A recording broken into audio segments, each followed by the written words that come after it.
73편으로부터 아삽의 시가 시작이 되어졌죠. 아삽, 다윗의 장막 안에서 수석 예배 인도자. 다윗 장막에 4천여 명의 악사들이 있었고 288명의 탁월한 예배 인도자들이 있었는데 그 중에서도 아삽과 헤만과 여두둔, 역대상 25장 언급하는 이 탁월한 예배냐, 수석 예배 인도자였는데, 지난주에 시편 73편을 통해 봤던 것은 뭐예요? 이 수석 예배 인도자가 가지고 있었던 삶의 딜레마, 악인들의 형통함이 어떻게 된 것입니까?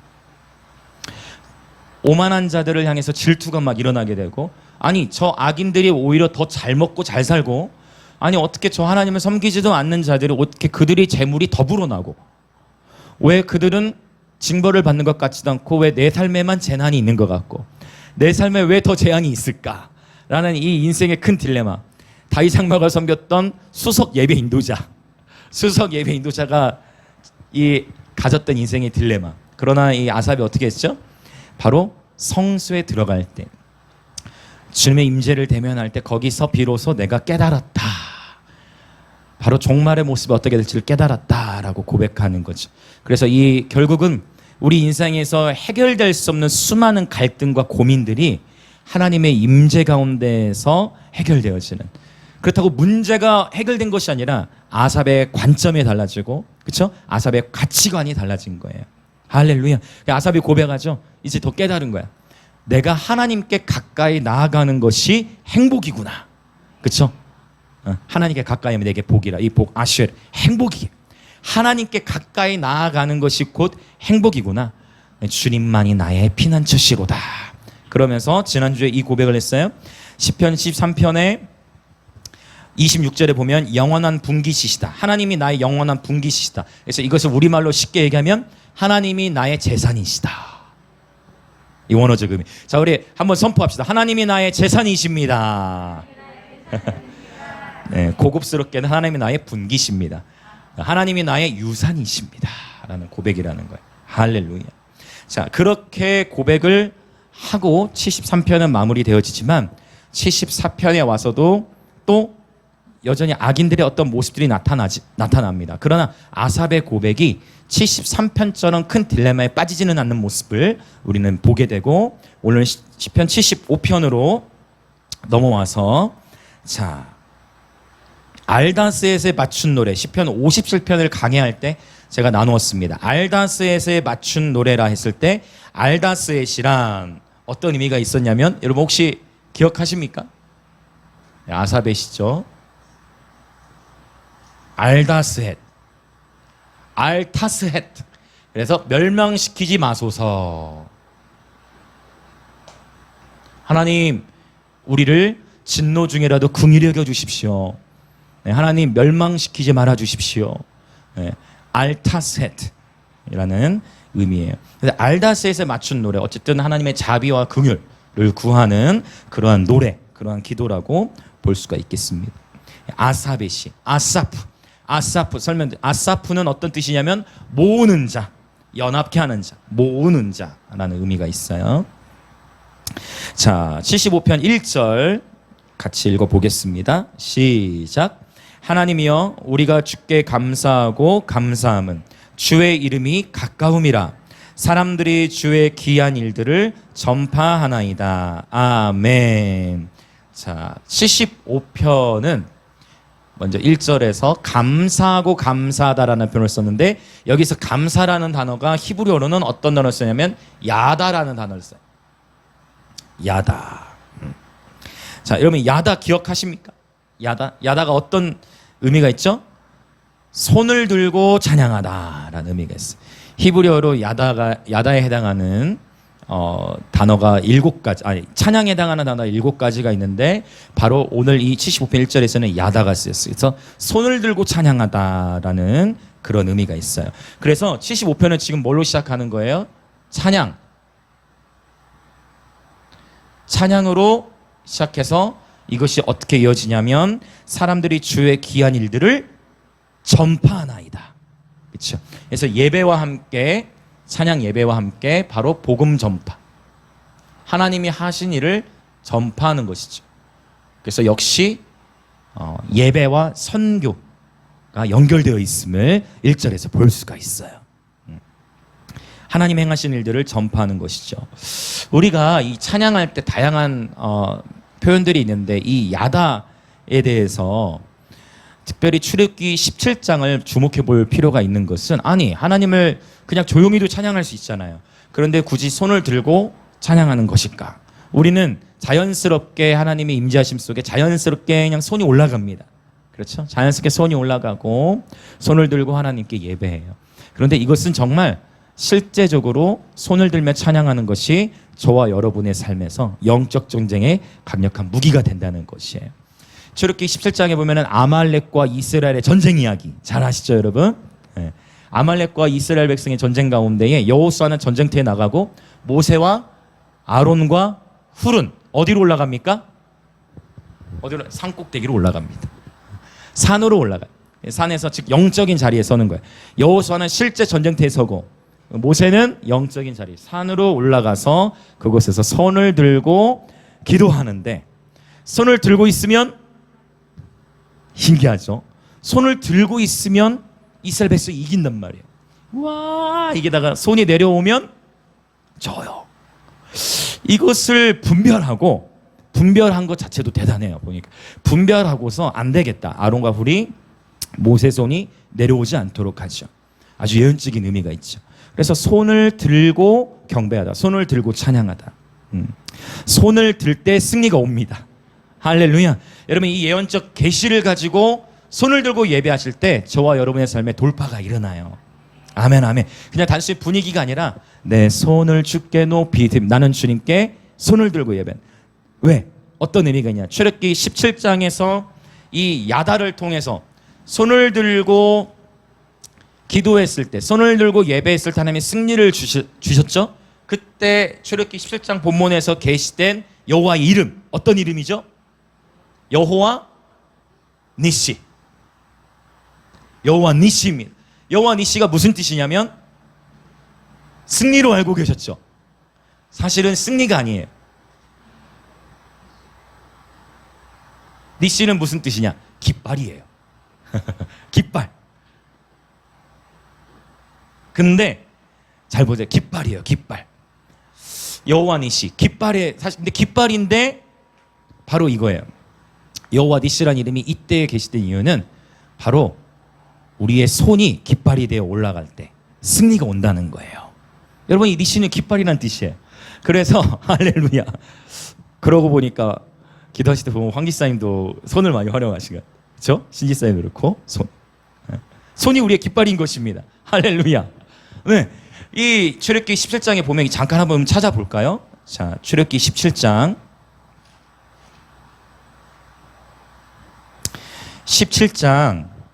15절 16절. 저는 제가 이걸 많이 얘기했다고 생각을 했는데 좀 더 우리 본문 보면서 같이 더 정리하고 넘어오면 좋을 것 같아요. 오늘 처음 들으신 분들이 있으신 것 같아요. 자, 출애굽기 17장 15절 16절 문맥은 여러분 다 아시니까 생략하고 15절과 16절 읽어봅시다. 시작. 모세가 제단을 쌓고 그 이름을 여호와 니시라 하고 이르되 여호와께서 맹세하시기를 여호와가 아말렉과 더불어 대대로 싸우리라 하셨다 하였더라. 아멘. 그래서 이제 여기 이 16절에서 여호와께서 맹세하시기를 이라는 단어가 사실은 히브리어로는 좀 번역이 이게 좀 많이 이렇게 다르게 되어졌어요. 그래서 여호와께서 맹세하시기를이라는 단어를 보면은 키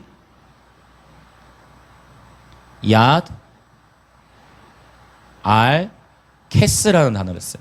그래서 키 야드 알 캐스라는 뜻은 뭐냐면은 왜냐하면 손을 보좌를 향하여 보좌를 향하여 손을 이게 보좌를 향하여 손을 들었기 때문에 여호와께서 아말렉과 더불어 싸우시리라. 만약 여러분 관주 성경이 있으시면 어떤 관주 성경에 이게 달려 있어요. 아니면 히브리어를 직역한 최근에 나온 번역본들을 보면 이런 번역이 들어가 있을 거예요. 그래서 여호와께서 맹세하시기라는 의미가 원래 히브리어는 어떻게 된다고요? 보좌를 향하여 손을 들었기 때문에 보좌를 향하여 손을 들었기 때문에 여호와가 아말렉과 더불어 대대로 싸우리라. 이 의미가 되어집니다. 할렐루야. 여러분 더 많이 손을 들고 찬양하시기 바랍니다. 더 많이 손을 들고 기도하십시오. 그리고 손을 들 때에 이 나의 손이 곧 여호와의 보좌를 향하여 올라간다는 것을 상상하시면서 아멘 아멘. 저와 여러분의 손이 깃발이 되어 주님께로 올라간다고 상상하시면서 춤을 추시고 예배하시길 축복합니다. 아멘 아멘. 네, 바로 이 야다의 찬양을 오늘 시편 75편은 언급하고 있습니다. 자, 바로 저와 여러분의 손이 깃발이에요. 자, 우리 주변에 계신 분들 한 번 더 인사합시다. 당신의 손이 깃발입니다. 아멘. 네. 이 75편은 이제 예배로 지금 시작을 하는 거예요. 자, 2절 읽어보겠습니다. 2절. 자, 시작. 주의 말씀이 내가 정한 기약이 이르면 내가 바르게 심판하리니 라고 했어요.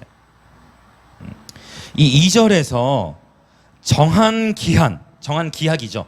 정한 기약. 정한 기약이 이르면 내가 바르게 심판하리니 라는 단어인데 이 정한 기약이라는 단어가 히브리어는 유명한 단어예요. 어떤 단어냐면 모에드라는 단어예요. 모에드. 모에딤. 복수는 형태로는 모에딤. 모에딤. 이게 어떤 단어냐면요. 특별히 모세오경에서 굉장히 많이 나오는데 이 모에드라는 단어는요. 성경에서 절기라는 단어에 모에드를 써요. 또 이게 축제라는 의미가 있고 정한 기약에 해당하는 단어가 바로 이 절기라는 의미가 있고 실제로 정해진 때. 그래서 이게 신약 성경에서는 이제 또 유명한 단어. 신약 성경에서 모에딤하고 연결되는 단어가 어떤 단어가 있냐면 카이로스라는 단어 들어보셨을 거예요. 카이로 다 들어보셨죠? 카이로스. 신약에서는 때라는 단어에서 일반적으로 세상의 시간이 흘러가는 시간을 크로노스라고 한다면 하나님이 예정하신 때가 참해. 하나님이 그 아들을 보내시고 때를 따라 도우시는 은혜. 이렇게 특정한 하나님께서 정하신 때, 바로 그 때에 해당하는 단어가 카이로스고 구약에서는 모에드는 단어와 연결된다는 거예요. 그래서 선을 행하되 낙심하지 말지니 때가 이르면 거두게 하시라. 그때는 바로 하나님의 때라는 것이죠. 자, 그래서 이 때에 대해서 지금 정한 기약이 이르면 내가 바르게 심판하니라고 했는데 이제 아삽이 확실히 이제 심령이 견고한 거예요. 73편에서는 인생의 딜레마를 지금 겪었잖아. 이제는 아삽이 삶이 이렇게 더 이렇게 세워진 거예요. 그래서 이제는 하나님에 대한 정확한 신뢰가 있는데 하나님이 계시를 주시는데 내가 정한 기약이 이르면 내가 바르게 심판하리니. 그러니까 하나님께서 결국 악인들에 대해서는 반드시 심판하고 다루실 것이다. 언제? 내가 원하는 때 말고. 그러니까 이거예요. 왜 악인들이 즉시로 심판을 받지 않을까? 우리가 저 악한 일을 행하면 저 악인을 하나님 한 번에 멸망시키실 수 있을 건데 하나님은 악인이라 할지라도 여러분 근데 에스겔에게도 하나님이 그런 말씀을 주셨어. 하나님은 악인조차도 뭐 하기를 원치 않아요? 멸망하기를 원치 않으신다 했어요. 그 악인조차도 돌이키기를 원한다고 하셨어요. 하나님 아버지의 마음은 한 영혼이라도 돌이키기를 원하시는 마음이어서 참고 참는데 그러나 더 이상 한계점에 이를 때 그분이 보셨을 때 죄악이 관영하였거나 더 이상 그분이 참으실 수 없을 때나 아니면 긴급할 때 그분이 특정한 어떤 목적을 이루어야 하는데 그 목적이 방해될 때는 즉각적으로 심판이 오기도 해요. 그래서 우리는 하나님께서 악인을 심판하시는 때에 대해서 우리가 온전히 다 알지 못해. 왜냐하면 내 때하고 하나님의 때하고는 달라요. 일단 기본적으로 우리가 지녀야 될 생각은 뭐냐면 나의 시간과 나의 때를 하나님의 시간과 하나님의 때에 맞춰야 돼요. 그래서 우리는 6월절이라든지 여호와의 7대제기, 무교절, 초실절, 오순절, 나팔절, 대속제일 그리고 이 장막절, 이 여호와의 7대절기도 주목해 볼 필요가 있는 게 하나님의 때에는 항상 하나님 어떤 일들을 행하세요. 이 얘기는 이제 절기 때만 제가 하니까 그 얘기는 이제 넘어갈게요. 그래서 이 정한 기약, 하나님께서 심판하시는 때가 있다. 그분이 정하신 때가 있다. 자, 그런데 이 때에 대한 얘기를 하면서 신약 안에서도 때에 대한 이야기, 이슈를 한 가지 좀 다뤘으면 하는 마음이 있어요. 요한복음 이제 11장에 보면 요한복음 11장에 나사로 이야기가 나옵니다. 이 나사로가 지금 이제 요한복음 11장에 가서 보면 병들었어요. 나사로. 여러분 성경에서 언급된 나사로의 가정 일단은 3남매, 최소한 3남매로 보여져요. 나사로의 여동생들이 있었습니다. 누구일까요? 누구? 담대하게 마르다하고 마리아. 그럼 누가 언니? 마르다가 언니예요. 맞죠? 이것을 요한복음 11장하고 누가복음 10장에 보면 서열이 나옵니다. 네, 일단 나사로가 오라버니고 그 다음에 누구? 마르다, 그 다음에 마리아예요. 아들 하나에 딸 둘이네. 뭐 성경에 기록되지 않고 더 이렇게 남매들이 있을 수 있지만 일단 성경에서 이 3남매를 언급하고 있는데 이제 일단 우리가 누가복음 10장을 먼저 기억해 보자면 예수님께서 이 마르다의 집에 들어오셨는데 이제 마리아는 예수님 발치에 앉아서 말씀을 듣습니다. 마르다는 어땠죠? 이야기 다 아시죠? 마르다는 어땠죠? 당연히 우리 집에 너무나 귀하신 우리 예수님이 오셨으니까 예수님을 섬겨야 되잖아요. 빈손으로 모실 수 없잖아요. 마르다 뭐 해요? 음식을 준비합니다. 그런데 마르다의 마음이 불편해요. 왜 불편해? 마르다가 좀 마리아도 좀 와서 좀 도왔으면 좋겠고 한데 자기 혼자 일하고 마리아는 좋은 걸 누리는 것 같아. 마르다의 마음이 좀 불편했어. 그랬더니 예수님이 와가지고 마리아한테 마리아야 너 가서 좀 도와라 하신 게 아니고 누구한테 말씀하세요? 마르다한테 마르다야 마리아는 이 좋은 편을 택했다. 마르다야 왜 내 마음이 이렇게 분주하고 너의 마음이 이렇게 근심하니? 너도 많은 것을 하지 말고 단 한 가지 만 택해라 이렇게 얘기를 한 거예요. 그러니까 마르다의 마음이 이때는 좀 어땠을까요? 저와 여러분이 마르다라면 좀 힘들었겠죠. 힘들었을 거예요. 마르다가 어떤 마음인지 기록되어 있지는 않지만 힘들었을 거예요. 그런데 그러니까 여기서 우리가 포인트를 잘 짚어야 되는 건 뭐냐면 마르다가 음식 준비한 것 자체가 잘못된 게 아니에요.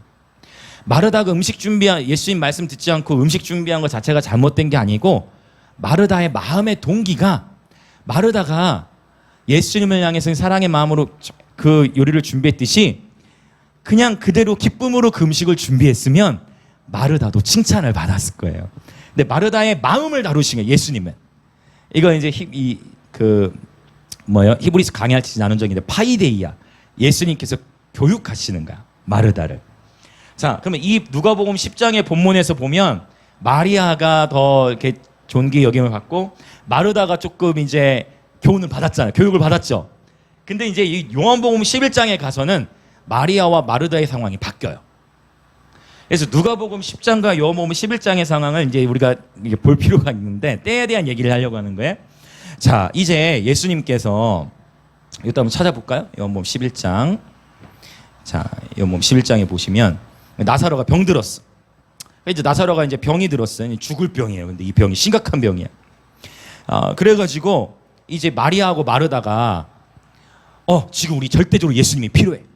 그래가지고 다른 사람들에게 빨리 너 뭐 종을 불렀겠죠. 가서 예수님을 제발 모셔와 달라고. 우리 오라버니가 지금 죽게 생겼다고.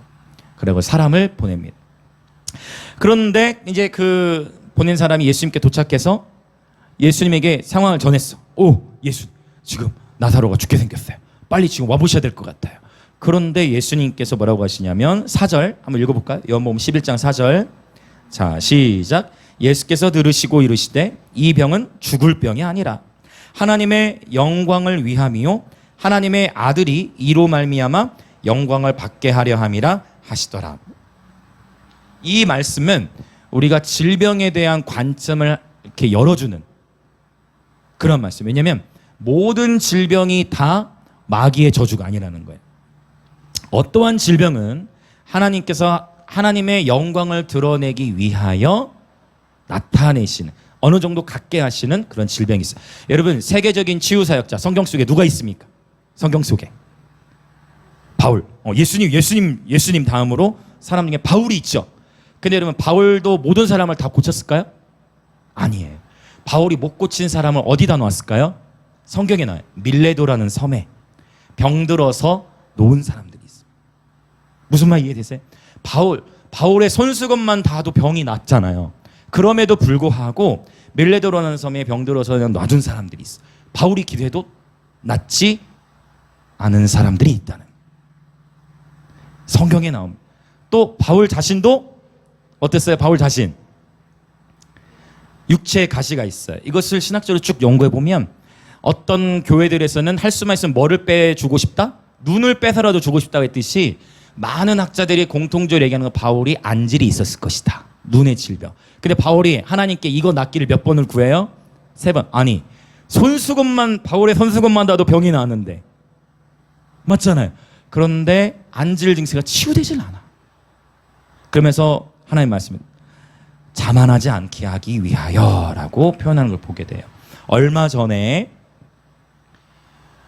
빌 존슨 목사님이라고 계세요. 빌 존슨 목사님. 아주 전 세계적으로 놀라운 치유 사역자이시죠. 말씀의 깊이도 너무 깊어서 복음주의권이나 뭐 은사주의권 할 거 없이 두루두루 많은 분들이 빌 존슨 목사님의 메시지를 듣고 책을 읽습니다. 한국어로도 많이 번역돼 있죠. 이런 빌 존슨 목사님 메시지 참 좋습니다. 그 빌 존슨 목사님 책 같은 거 많이 참고하셔도 좋아요. 그런데 그 놀라운 치유의 권능이 나타나는 교회, 그 놀라운 치유 사역자이신 빌 존슨 목사님의 사모님이 병으로 소천하셨어요. 얼마 전에. 베니 존슨이라는 그 베니 사모님도 건강이라든지 음식에 대한 책을 내신 분이에요. 근데 얼마 전에 베니 존슨 사모님이 소천하셨어.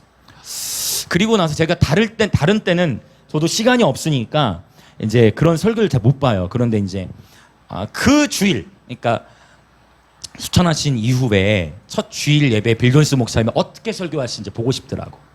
그래가지고 그 베델처치 사이트에 들어가서 사모님 소천하신 후에 빌 존슨 목사님 설교하는 어떻게 하시는지 그걸 봤어요. 일부러 더 본 거예요. 그 링크 한번 뭐 제가 걸어드릴까요? 네, 그거 가 보면은요, 목사님이 똑같이 강단에 올라와서 설교하고 하는데 역시나 처음부터 눈물이 막 계속 터지시더라고. 네, 그러면서도 빌 목사님의 고백이 뭐냐면 우리는 모른다. 그런 하나님은 선하시다. 하나님은 우리 인생 가운데 이런 아픔을 허용하시지만 그 하나님은 선하시다. 나는 이 고난 중에서 이 슬픔 속에서도 하나님을 기뻐할 것이다. 그러나 우리는 슬픔에만 잠겨있지 않을 것이고 축제한다. 나의 아내는 하나님 품에 안겼다. 그러면서도 우시기도 하고 그러면서 막 웃기도 하고, 그러니까 젊은 청년이 휴지통 이렇게 갖다 주더라고 강대상에. 이 얘기를 하려고 했던 건 아닌데 이러한 인생의 놀라운 치유, 그렇죠? 어떠한 질병들은 믿음에, 그럼에도 불구하고 우리는 아픔이 있을 때마다 반드시 치유 기도를 하시길 예수님으로 축복합니다. 우리는 계속해서 아픈 지체들이 있으면 그 아픈 지체를 위해 치유 기도를 해야 돼. 병이 낫기를 기도하라 하나님 말씀하셨어요. 그러니까 그 병이 낫고 안 낫고의 영역은 하나님께만 맡기는 것입니다. 그렇죠? 네, 근데 이런 한번 여러분 생각해 보세요. 지금 제가 말씀드린 빌 존슨 목사님의 사례, 성경에서 바울, 그렇죠? 이런 치유되지, 그래서 이런 얘기 처음 들어보실 수도 있어요. 바울이 고치지 않은 사람 밀레도라는 섬에 나왔다. 근데 성경에 다 나오는 이야기. 그래서 이런 부분들, 그래서 하나님의 세계, 이 말씀의 세계가 어느 하나의 공식으로 결코 설명될 수가 없더라고. 오늘 이 본문 하나님의 때에 대해서도 마리아와 마르다의 이제 반응을 한번 보면은요, 이 병은 예수님 말씀은 죽을 병이 아니라는 거야. 예수님이 이 말씀을 이제 하셨으니까 마리아가 이제 마르다가 보낸 사람이 돌아가서 전했겠죠. 이 병 죽을 병이 아니라고 예수님 말씀하셨어요. 마르다와 마리아는 어떻게 했을까? 좀 안심했겠지. 그런데 이게 웬걸? 그 사이 나사로가 죽었어요. 죽었어. 예수님이 죽을 병이 아니라고 하셨는데 죽었어. 여러분 어떻게 하시겠어요? 예수님이 죽지 않을 거라고 했는데 죽어버렸어. 예수님이 죽지 않을 거라고 했는데 죽었잖아요. 그래도 하나님을 신뢰하시겠습니까? 어려운 거죠. 남이 아니라 내 오빠니까 어렵죠. 마음이 힘들어. 이런 상황 속에서 6절 나사로가 병들었담을 들으시고 그 계시던 곳에 이틀을 더 유하시고, 아니 출발해야 될 거 아니에요. 병들었다는 소식을 들었으면 출발해야죠. 근데 출발한 게 아니고 어떻게? 이틀을 일부러 더 있어요. 왜? 이걸 통해 하나님의 영광을 나타내기 위해서 예수님 말씀하신 거예요. 우리는 이해할 수가 없어요. 우리야 이미 결말을 아니까. 할렐루야. 우리야 이미 결과를 아니까.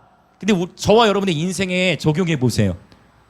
이거는 이미 알고 있는 얘기고, 그거 말고 하나님이 나에게 수많은 약속의 말씀을 주셨는데 그것과 내 상황이 정반대로 가는 것 같을 때, 그럼에도 불구하고 하나님을 신뢰하시길 축복합니다.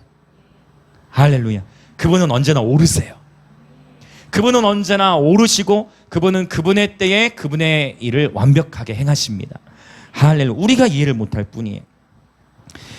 그리고 더 기다리시다가 11절에 이미 나사로는 죽은 걸 예수님이 아셨는데 친구 나사로가 잠들었다라고 표현하시고, 15절에 또 이런 말씀도 하셔요. 내가 거기 있지 아니한 것을 너희를 위하여 기뻐하노니 이는 너희로 믿게 하려 함이라. 이제 가자. 나사로 죽었으니까 죽었으니까 가자. 죽기 전에 가야 되는 거 아니야, 인간적으로? 그러나 죽었으니까 이제 가자. 근데 예수님께서 계셨던 이 장소는 바타네아라는 지역이었는데, 이 장소에서 베다니까지는 약 160km 정도. 당시에 자동차가 없어요. 그러면 이 160km 정도를 가려면요, 하루에 뭐 낙타라는 뭘 타고 간다 하더라도 하루에 많이 갈 수 있는 양이 30에서 50km 정도인데, 이 160km면 적어도 한 3일에서 4일 정도는 걸린 거예요. 나사로가 죽은 이후에 예수님이 출발하셨는데, 17절 읽어볼까요? 예수께서 와서 보시니 나사로가 무덤에 있은지 이미 나흘이라. 나흘 며칠? 나흘은 4일을 말하는 거잖아요. 죽은 지 한참 된 거야. 3일도 아니고, 예수님이 3일 만에 부활하셨는데 더 지나서 4일. 그러니까 이 마리아와 마르다의 마음이 굉장히 낙심했을 것 같은데, 이제 마르다와 마리아의 반응을 한번 봅시다. 자, 21절 먼저 마르다의 반응. 마르다 어떻게 하는지 볼까요? 21절 22절 시작. 마르다가 예수께 여짜오되 주께서 여기 계셨더라면 내 오라버니가 죽지 아니하였겠나이다. 그러나 나는 이제라도 주께서 무엇이든지 하나님께 구하시는 것을 하나님이 주실 줄을 아나이다. 할렐루야. 마르다가 믿음으로 반응하는 거야. 그러니까 마르다는 그러나 이제라도 주님께서 무슨 일이든 하실 수 있는 것을 내가 알겠습니다. 알고 있습니다. 했더니 예수님께서 여기서 그 유명한 이제 25절 나는 부활이요 생명이니 말씀을 풀어주시는 거예요. 여기서 마르다가 믿음으로 반응. 마르다. 아까 전에 그 누가복음 10장의 본문에서 그쵸, 음식 준비함으로 분주했던 분주함으로 너무 힘들어했던 그 마리아가 예수님의 교훈하심을 받고 뭔가 마르다가 뭔가를 깨달았던 것 같아요. 마르다가 오히려 믿음으로 반응한 거. 마리아가 어떻게 반응하냐면 32절 읽어보겠습니다. 시작. 마리아가 예수 계신 곳에 가서 배웠고 그 발 앞에 엎드려 이르되 주께서 여기 계셨더라면 내 오라버니가 죽지 아니하였겠나이다 하더라. 이 표현에서 여기 이게 헷갈리게 되어 있는 이유는 엎드려 단어 때문에 여기서 해석이 잘못되는 경우도 있어. 잘못 풀어나갈 수가 있어. 그게 뭐냐면 엎드렸기 때문에 이것을 경배했다라고 보면 안 돼요. 여기서 엎드리면 경배가 아니에요. 여기서 엎드리는 경배라는 단어를 쓰려면 프로스키네오를 써야 돼. 프로스키네오. 이거 제가 예배학교 때 다 나눴던 건데, 경배하다, 입을 맞추다, 엎드려, 그렇게 써야 되는데 여기 엎드리라는 단어는 그런 프로스키네오가 아니라 피프토라는 단어를 써. 피프토. 이 피프토는 어떤 의미가 있냐면, 피프토, 자, 떨어지다. 떨어지다는 의미가 있어요. 자, 피프토.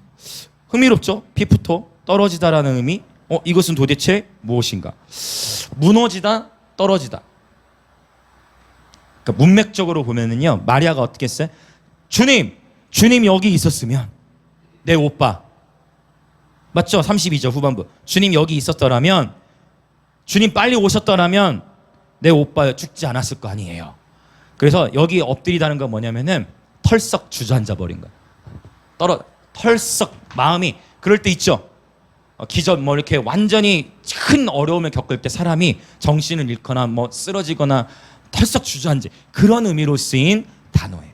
여기 경배가 아닙니다, 여러분. 여기서 쓰인 단어는, 그러니까 마리아도 결국은 여기서 좌절을 겪은 거예요. 그렇죠. 왜? 이미 오빠가 죽었거든. 그런데 바로 여기서 예수님께서 이제 교훈을 시작하시는 거예요. 심령의 비통히 여기시고 불쌍히 여기시는 거예요. 눈물을 흘리세요. 그러면서 39절 40절을 보니까 예수님께서 얘들아, 자 얘들아, 돌 굴려라. 돌을 굴려라.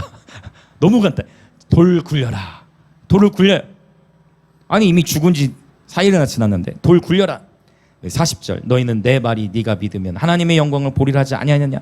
벌써 썩은 내가 나고 있어요 예수님. 너희는 제발 좀 믿어라 하면서 돌을 옮겨 놓았습니다. 그리고 우리가 잘 알고 있죠. 41절 42절 하나님 아버지께 예수님께서 기도하시면서 43절 큰 소리로 우리 다 같이 한번 해보겠습니다. 나사로야 나오라. 이 말씀 딱 선포하시고 44절도 읽어봅시다. 시작. 죽은 자가 수족을 배로 동인 채로 나오는데 그 얼굴은 수건에 쌓였더라. 예수께서 이르시되 풀어놓아 다니게 하라 하시되. 할렐루야. 수족을 동인 채로 나왔다는 건 뭐냐면 붕대 감은 채로 나온 거야. 미라 상태로 감겨진 채로 며칠이 지났는데 죽은 지 4일이 지났는데 그래가 뭐 하래요? 붕대를 풀어라. 미라 붕대 풀어놓은 거. 사람들 얼마나 놀랐을까? 굉장히 놀랐을 것 같아. 그쵸?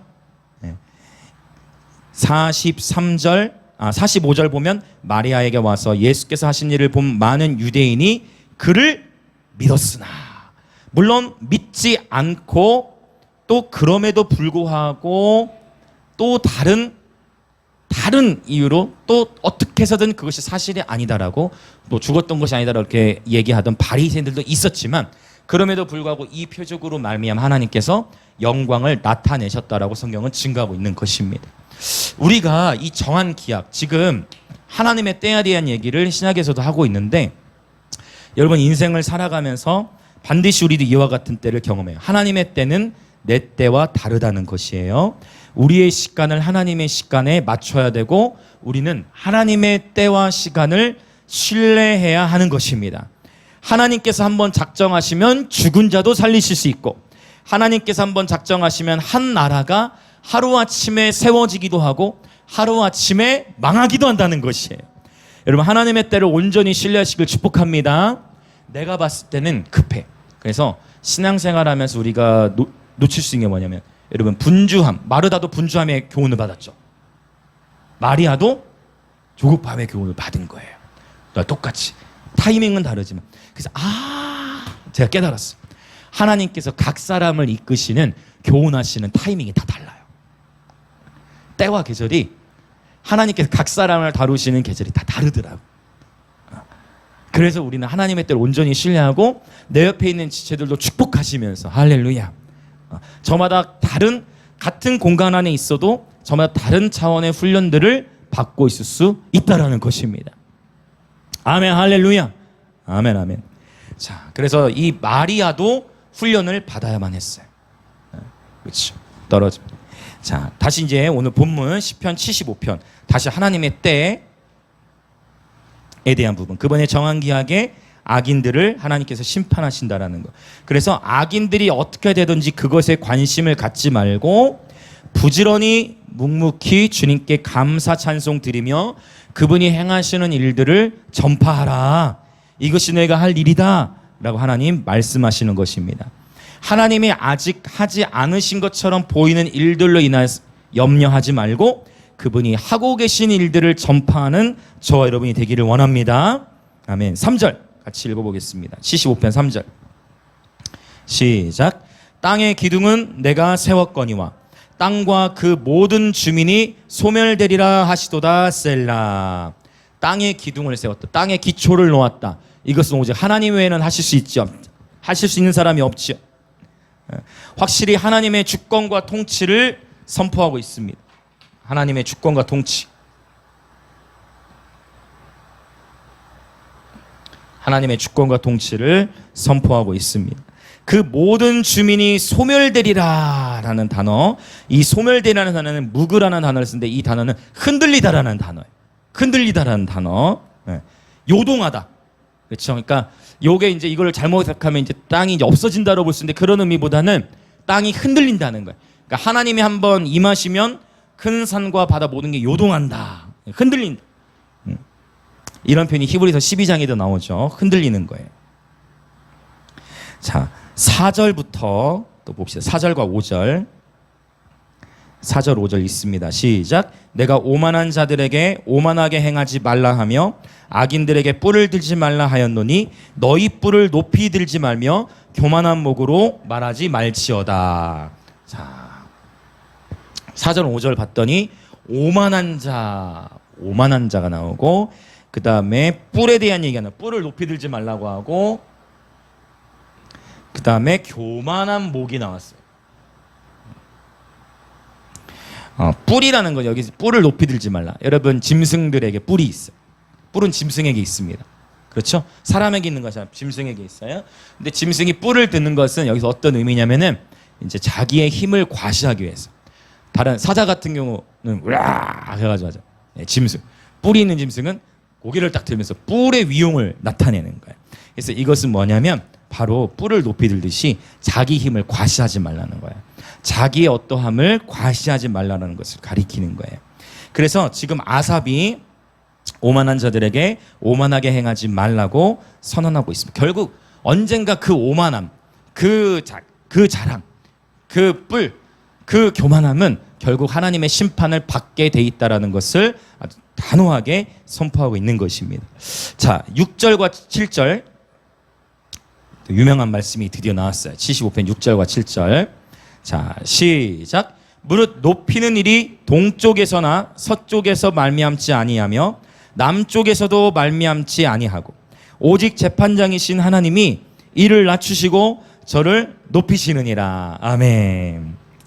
제가 이제 이틀 전에 그 예배 강의를 마치고 와서 새벽에 들어왔어요. 새벽에 들어와서 한 2시쯤 넘은 2, 3시 됐던 것 같아요. 그래서 이제 이 말씀을 이제 미리 보고 이틀 전에 75편 보면서 6절 7절을 이제 누워서도 묵상해요. 왜 북쪽이 없지? 이렇게 해서 생각한 거예요. 그러니까 동쪽, 서쪽, 남쪽 있잖아요. 왜 북쪽은 없을까? 이걸 생각하다가 6절 7절 이거 계속 묵상하면서 하나님 이게 무슨 뜻입니까? 하면서 잠들어 버렸어요. 일어나 봤더니 이미 아침이야. 근데 아침에 너무 개운해. 아침에 영이 너무 맑은 거예요. 너무 개운한 거예요. 여러분, 자기 전에 말씀을 묵상하고 주무시길 축복합니다. 자기 전에 누워서 내 삶 속에 있었던 고난과 아픔과 상처를 묵상하지 마시고 하나님의 말씀을 묵상한 채로 잠이 드세요. 해답을 못 얻어도 괜찮아요. 저도 그냥 잠들었다고 했잖아. 해답 중요치 않아요. 그게 중요한 게 아니에요. 중요한 것은 하나님의 말씀과 함께 잠들면 무의식의 세계 가운데 치유가 일어나요. 제가 그래서 꼭 강조해요. 부부 가운데서 부부가 싸웠거나 반드시 다퉜거나 마음에 아픔이 있을 때 자기 전에는 반드시 풀어야 된다 했어요. 그렇지 않으면 자는 사이에 어떤 일이 일어난다고요?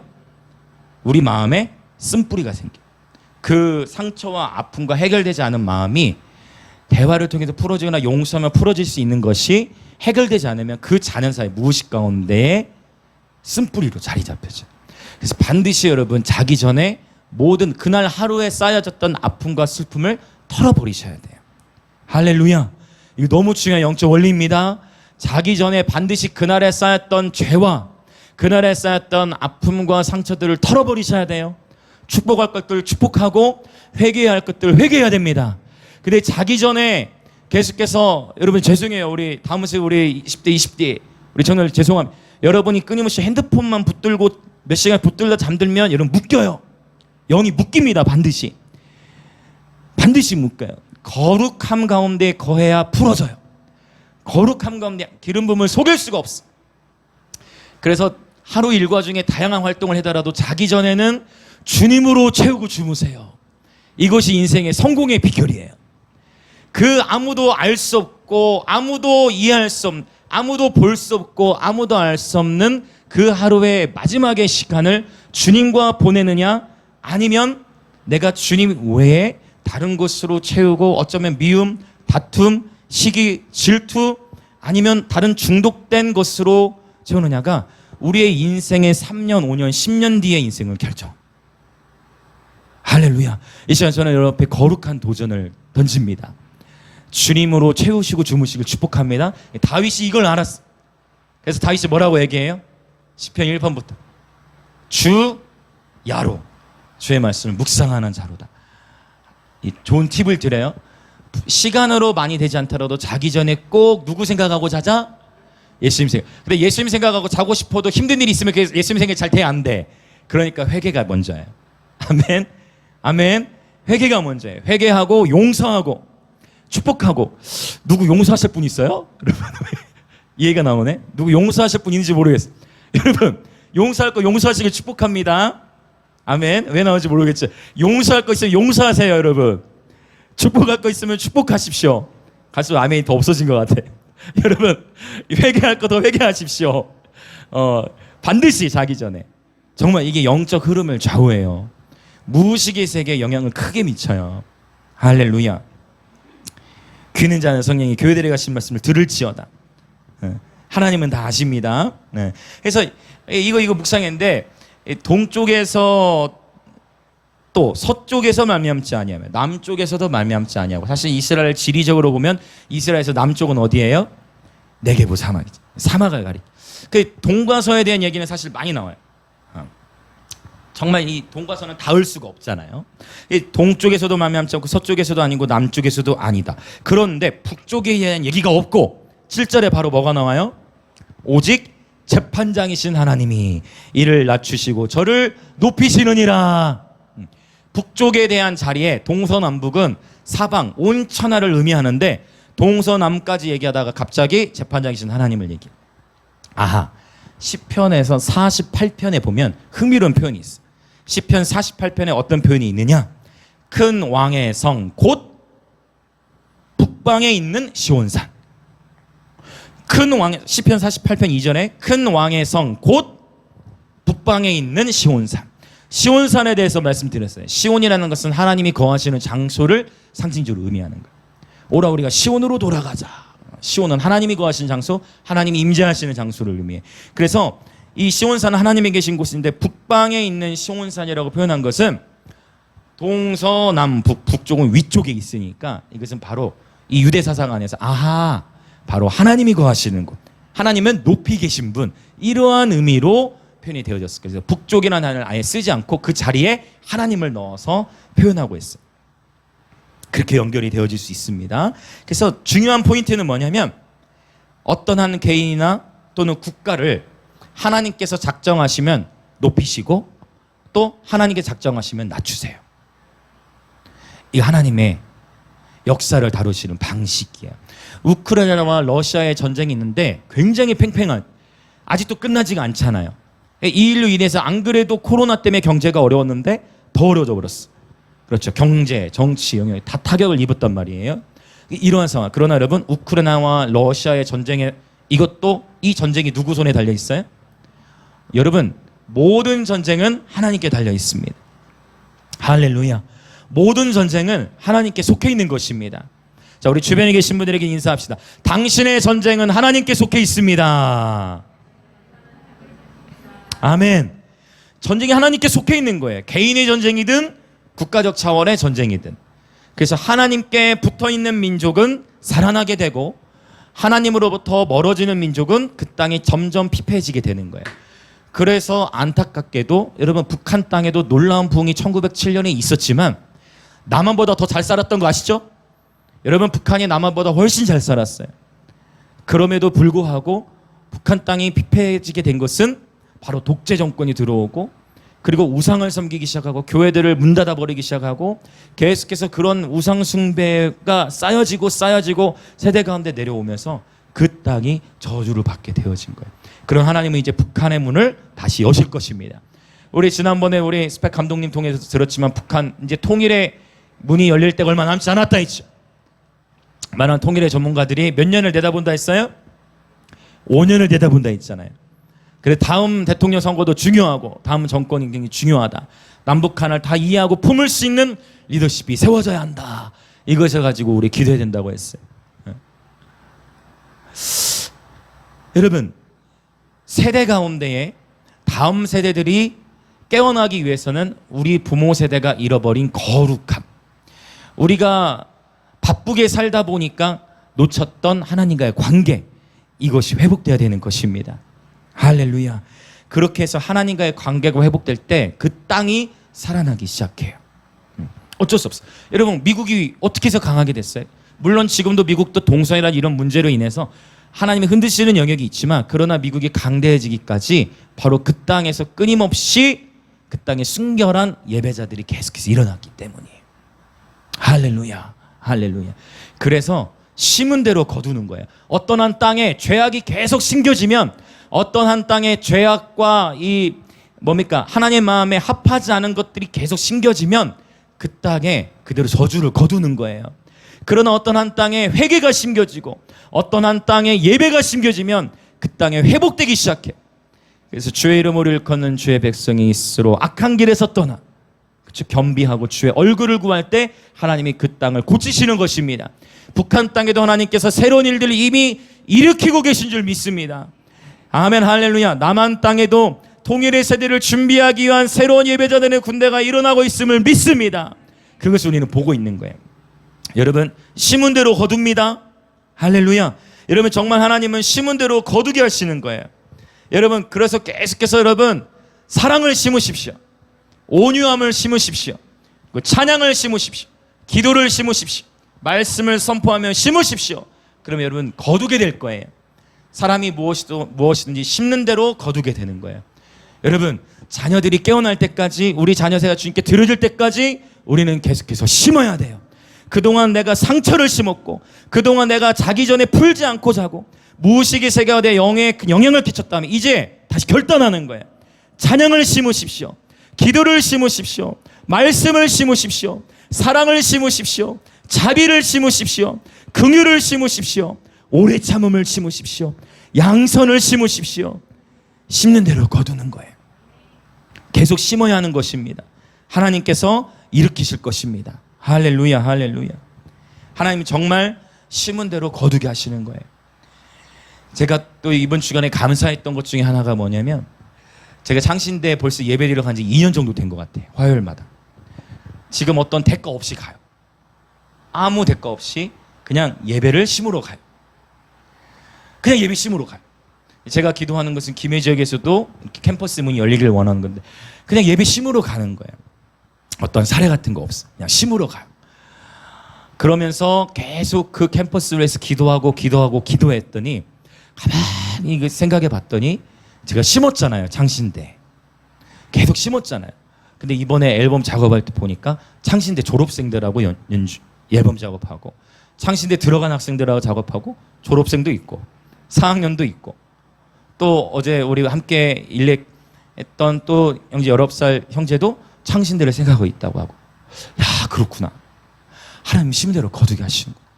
여러분, 크고 작은 것이든 하나님은 심은 대로 거두게 하십니다. 여러분, 계속해서 선한 것을 심으십시오. 거둘 때까지. 선을 행하되 낙심하지 말지니 포기하지 않으면 모에드 카이로스, 때가 이름에 거둡니다. 내가 보기에는 나 열심히 심었는데 목사님 이미 죽었네요. 나사로 죽었네. 하나님 살려줄 줄 알았는데 죽었네. 그런데 하나님은 반전을 일으키시는 거예요. 할렐루야. 우리 하나님이 역전의 하나님이십니다. 우리 하나님은 반전의 하나님이십니다. 높이고 낮추는 일이 하나님께 결정되어 있어. 하나님께 붙어 있어 하는 것입니다. 이 말씀 6절 7절을 보면 우리가 이해할 수 있는 것이 마태복음 23장 12절에 유명한 말씀이 있죠. 누구든지 자기를 높이는 자는 낮아지고, 자기를 낮추는 자는 높아지리라. 낮추고 높이는 일이 누구에게 달려 있다고요? 하나님께. 박수. 절묘한 타이밍. 목이 잡으신 타이밍. 절묘한 타이밍. 높이고 낮추는 일이 누구에게 달려 있다고요? 하나님께 달려 있어요. 그런데 스스로 높아지고자 하는 자는 낮아지게 되고, 스스로 낮아지고자 하는 자는 높아지게 되리라. 그러므로 누구든지 너희 중에 큰 자는 어떤 자가 되어야 하리라? 섬기는 자가 되어야 하리라. 할렐루야. 높아지고자 한다면 낮아져서 섬기라는 거예요. 그리고 낮아질 때 하나님이 그를 높이신다 했어요. 할렐루야. 예수님이 직접 하신 말씀이에요. 마태복음 19장에 30절에는 또 이런 표현도 있어요. 마태복음 19장 30절. 먼저 된 자로서 나중되고, 나중된 자로서 먼저 될 자가 뭐라고 나올까요? 그 다음에 나중된 자로서 먼저 되고, 먼저 된 자로서 나중될 자가 있느니라가 아니고 많으니라요. 먼저 된 자로서 나중되고, 그렇죠? 나중된 자로서 먼저 될 자가 많으니라. 많은 전환들이 있을 거예요. 주님의 재림을 앞두고 많은 전환들이 있어요. 지금도 이미 그 전환이 있고, 여러분 꼭 기억하세요.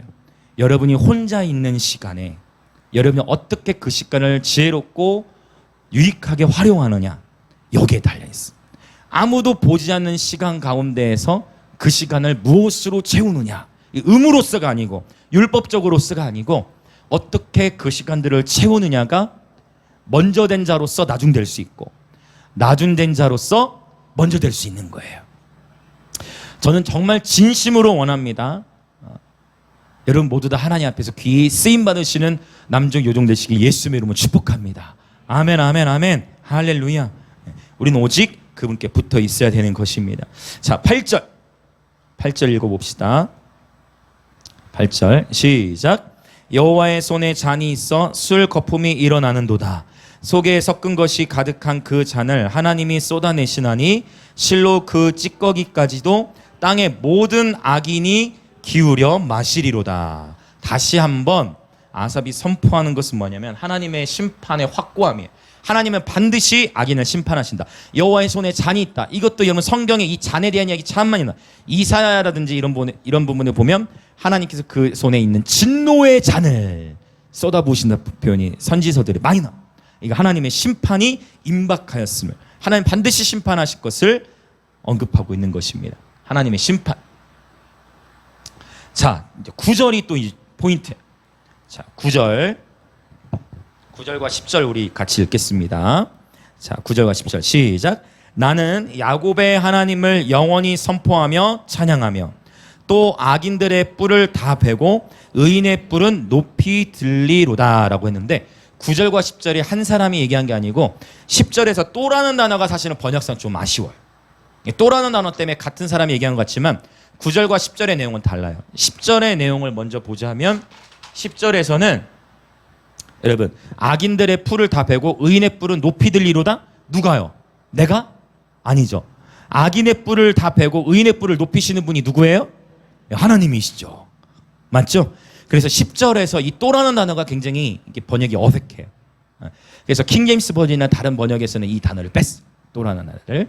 그래서 악인의 뿔을 다 베고 의인의 뿔을 높이 드시는 분, 결국 하나님의 또 주권이 있다는, 사람을 높이고 낮추는 것, 한 나라를 높이고 낮추는 것이 하나님의 손에 있는 것입니다. 9절은 다르죠. 9절은 어떻게 표현하고 있어요? 9절만 다시 한번 우리 선포할까요? 시작. 나는 야곱의 하나님을 영원히 선포하며 찬양하며, 할렐루야. 나는 야곱의 하나님을 영원히 선포하며 찬양하리로다. 이렇게 딱 되는 것이 더 좋은 번역이에요. 그래서 또 나왔어. 이번에는 선포가 먼저 나오고 그 다음에 찬양이 나왔어요. 이 흐름 어디서 봤죠 우리? 1절. 1절에서 찬양과 전파가 나왔죠. 그리고 또 마무리 단계 9절에서도 선포와 찬양이 나온 거예요. 여기 9절에서 쓰인 찬양은 히브리어로 자마르입니다. 자마르 기억하시죠? 자마르 뭡니까? 자마르? 악기로 하나님을 찬양하는 거예요. 악기로 하나님을 찬양하는 거.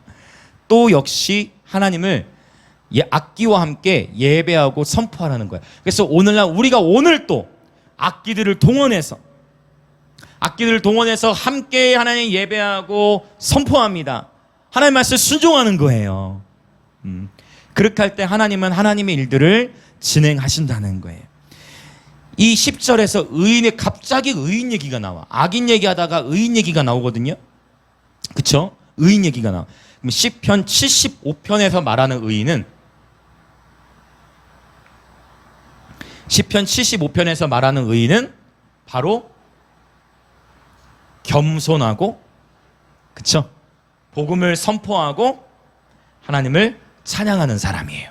문맥적으로 시편 75편에서 말하는 의인은 겸손하고 복음을 선포하며 찬양하는 사람을 의미하는 것입니다. 곧 겸손한 자, 예배자, 선포하는 자입니다. 할렐루야. 그래서 저와 여러분이 하나님께서 저와 여러분을 부르실 때까지 우리는 끊임없이 겸손하게 복음을 선포하고 예배하는 자로 살아가기를 간절히 축원드립니다. 그렇게 할 때 하나님께서 때를 따라서도 오시는 은혜가 있을 것이고 또 때를 따라서 우리를 높이시는 일들이 있을 것입니다. 아멘. 할렐루야. 높이고 낮추는 것이 하나님의 손에 있기 때문입니다. 자, 이 시간 우리 함께 기도합시다. 자, 오늘 시편 75편을 나누었는데요. 악인들이 형통한다 할지라도 우리 예배자들은 항상 하나님께 감사의 예배를 드리면서 겸손히 복음을 선포하는 부르심을 받은 것입니다. 그러다 보면 하나님께서 그분의 때에 의인들을 높이십니다. 우리 스스로를 낮출수록 주님은 더욱 높이실 것이고 우리 스스로 높아지고자 할 때 주님은 낮추십니다. 이것은 개인이나 국가에 다 해당하는 하나님의 진리입니다. 어쩌면 우크라이나를 위해서도 우리가 많이 기도했지만, 그렇죠? 우크라이나를 위해서도 많이 기도하지만 우크라이나도 하나님의 다루심을 받아야 하는 영역이 있는 거예요. 왜냐? 그것이 어떻게 보면 어떠한 측면에서는 하나님을 정말 하나님이 원하시는 선택을 추구하는 차원이 아니라 그냥 나의 유익과 우크라이나 어떤 결국은 자기 국익을 위한 어떠한 투쟁이라면 우리가 다 이해할 수 없는 하나님께서 다림제어 보실 때, 다림줄 아시죠? 하나님께서 재어 보셨을 때에 우크라이나도 하나님이 보시기에 다룸을 받아야 될 영역이 있는 거예요. 맞죠? 하나님의 주권 안에 있기 때문에. 그러니까 우리가 끊임없이 우크라이나 난민들을 위해서 기도해야죠. 당연히 그 우크라이나 난민들을 위해서 기도해야 됩니다. 그러나 또한 하나님, 우크라이나를 향한 주님의 뜻을 이루어주십시오. 이 기도가 먼저예요. 러시아 땅을 향한 주님의 뜻을 이루십시오. 이 기도가 먼저입니다. 내 뜻이 아니라 그분의 뜻이 이루어지는 거. 하나님, 나사로, 이 마르다, 마리아, 우리가 마리아의 입장이라고 생각해 보세요. 하나님, 우리 오빠 죽었잖아요. 하나님 약속하셨는데 뭐예요? 때로는 하나님의 때를 우리가 오해할 수 있다는 거예요.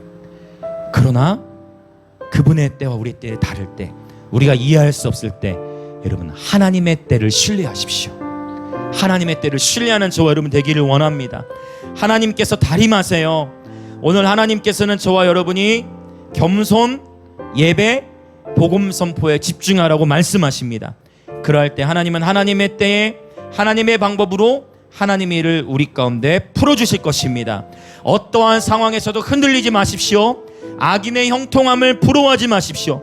하나님의 때를 신뢰하는 마음으로 예배하며 복음을 선포하는 복음의 증인이 되게 하여 주시옵소서. 우리 주여 외침의 통성으로 기도하겠습니다. 주여!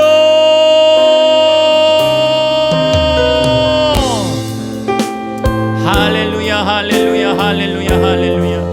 오 하나님 아버지, 우리가 정말 이 하나뿐인 인생을 살아가는 데 있어서 정말 많은 인생의 갈등과 이해할 수 없는 어려움과 나름대로 하나님을 섬긴다 하지만 하나님의 뜻을 추구한다 하지만 내가 다 이해할 수 없는 하나님의 뜻이 펼쳐질 때에, 내가 다 이해할 수 없는 하나님의 행하심이 있을 때에, 오 주님, 우리는 어려움을 겪습니다.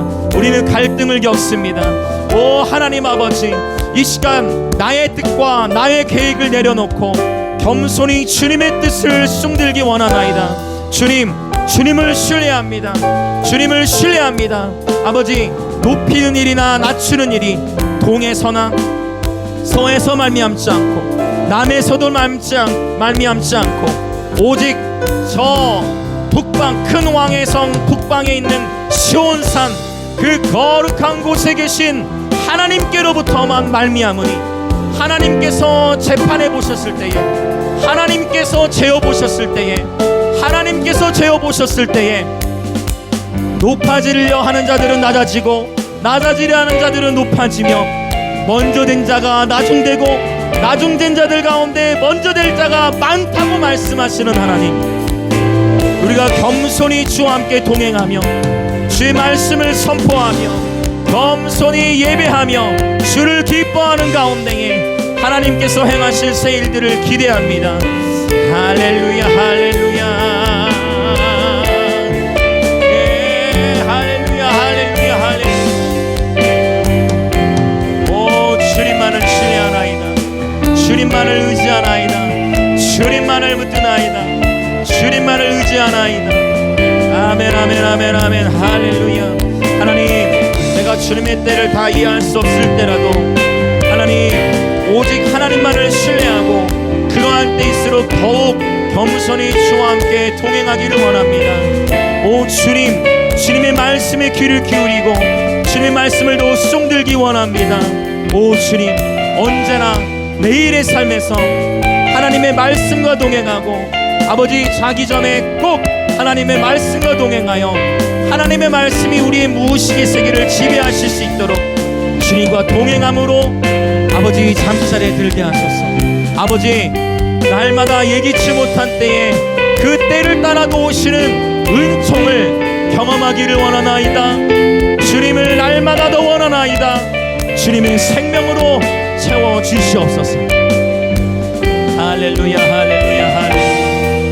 아멘, 아멘, 아멘, 아멘, 아멘. 아멘, 아멘, 아멘, 아멘, 아멘, 아멘. 할렐루야.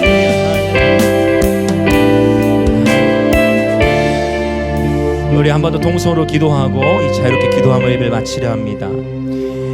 우리 김해와 창원, 마산, 우리가 그토록 이 지역을 위해 기도했는데 알고 봤더니 곳곳에 아직 드러나지 않지만 준비되고 있는 승결한 예배자들의 군대가 있다는 것입니다. 저는 이번 주에 그것을 보았습니다. 19살, 20살, 21살인데 예배드리기 위해 1시간만 거리에서부터 아무 대가 없이 오는 거예요. 이 예배를 섬겨야 될지 말아야 될지 하나님께 기도하고 결정하고 성품을 훈련하고 겸손히 준비되고 있는 예배자들이 있다는 것입니다. 바로 그러한 예배자들이 우리 김해 땅에도 있다는 것이고, 할렐루야, 우리 창원과 마산, 영남 땅에 있다는 것입니다. 우리가 늘 기도해왔지 않습니까? 우리 얼굴은 드러나지 않아도 돼요. 하나님이 행하고 계신 거예요. 이 우리 영남 땅만이 아니라 제가 지난 화요일에 그 예배 인도자들, 각 교회 섬기는 인도자들, 또 어떤 분은 중형교회 담임 목사님 사모님이셨어요. 예배에 대한 갈망, 하나님께서 이 민족에 일으키고 계십니다. 모든 회중을 하나님의 깊은 임재로 인도하고자 하는 갈망이 10대, 20대 인도자들 가운데 있다라는 것이에요. 저는 보았어요. 저는 그것을 보았어요. 곳곳에 있어요. 드러나지 않았고 얼굴 알려지지 않았지만 하나님을 갈망하는 예배자들의 군대가 일어나고 있습니다. 이 땅에 소망이 있는 것입니다. 이 땅에 새 일어나고 있는 것입니다. 우리 시간 하나님 앞에 정말 다시 한번 기도할 때, 하나님, 와, 주님은 위대하십니다. 주님이 대한민국 땅 김해와 부산을 넘어 대한민국 땅 위에 하나님 순결한 예배자들의 군대를 일으켜 주옵소서. 이름도 빛도 없이 곳곳에서 준비되고 있는 예배자들을 깨워주시고, 주님, 거룩함으로 깨어있어서 나중되지 않기 원합니다. 먼저 된 자로서 나중되지 않도록 겸손케 하시고 하나님과의 관계를 계속해서 쌓아나가는 거룩한 예배자 되게 하소서. 주님, 거룩한 예배자 되게 하소서. 기름 부음을 더 원합니다. 주님을 더 원합니다. 순결한 예배자들의 군대가 이 대한민국에 일어날지어다. 주여 외치며 기도합시다.